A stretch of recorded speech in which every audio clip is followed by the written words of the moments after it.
eta garelako izango dira. Hori da gure lelue. Asko eta asko esan ziren, irakurteko, saiatuta, bertan agertzen dira hitzak.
Sorpresa honen ostien. Aritz Bermeoko alkate, herri agintari eta herri ordezkariok.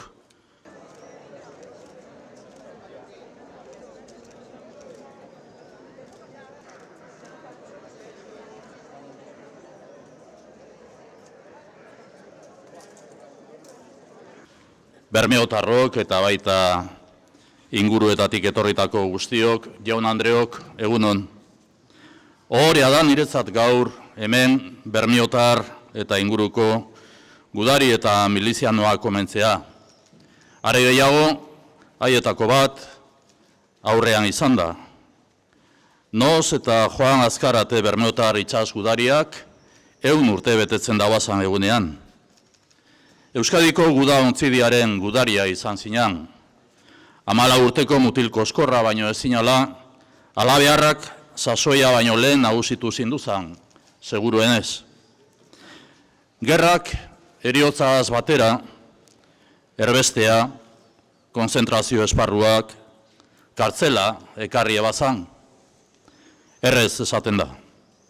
Baina zenbat sufrimendu eskutatzen dauan horretako hitz bakoitzak, olako egoera batean pasatako egun bakoitzak.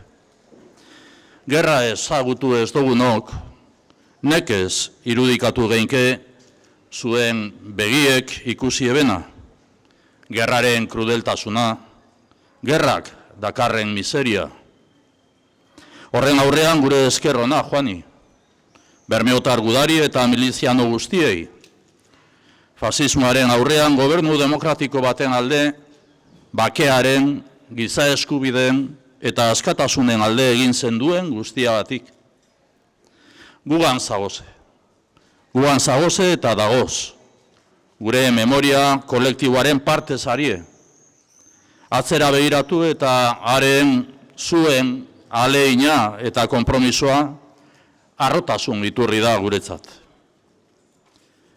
Reconocemos el compromiso de toda una generación, que es motivo de orgullo para todas y todos nosotros. Hace unos días nos encontramos en Gamizvika, en los montes que albergaban el cinturón de hierro. Hoy nos reunimos junto al mar, recordando a quienes aquí lucharon. Cumplimos así un deber institucional y social, un deber político y ético, restituir la verdad y la dignidad de quienes vivieron y sufrieron una guerra injusta. Hoy, instituciones y sociedad vamos de la mano en este acto de recuerdo, reconocimiento y homenaje. Homenajeamos a gudaris y milicianos bermeotarras. Reconocemos a quienes fueron itsas gudariak, gudaris de la mar. Recuperamos la heroica trayectoria de la Marina de Guerra Auxiliar de Euskadi. Recordamos aquellos bows artillados, aquellos bacaladeros, pesqueros armados de forma improvisada, desde los que nuestros arranzales supieron, con heroísmo, hacer frente a una armada profesional y fuertemente equipada. Siempre he pensado que en cualquier otro país la batalla de Machichaco habría sido reflejada en novelas y películas.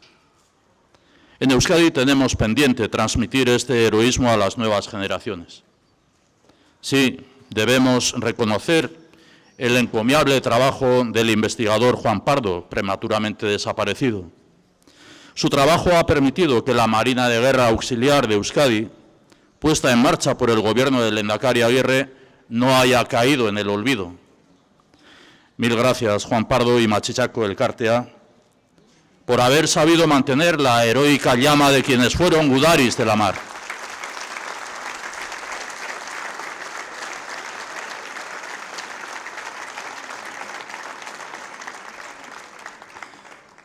La memoria que reavivamos hoy nos debe servir para comprender todo lo que podemos perder cuando perdemos la democracia.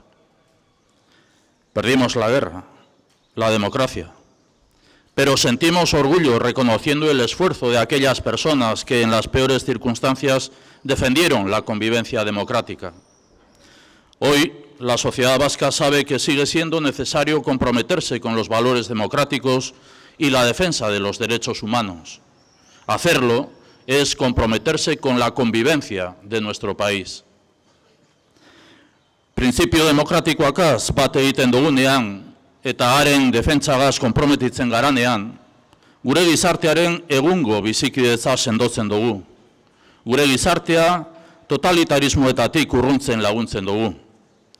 Konpromiso horrek egiten gaitu, 85 urte beranduago, izan zineenaren oinordeko eta datozen belaunaldiek oinarri.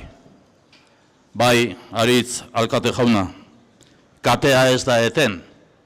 85 urteren ostean barriro beti eskerrik asko. Eskerrik asko eta zorionak Juan Azkarrete jauna.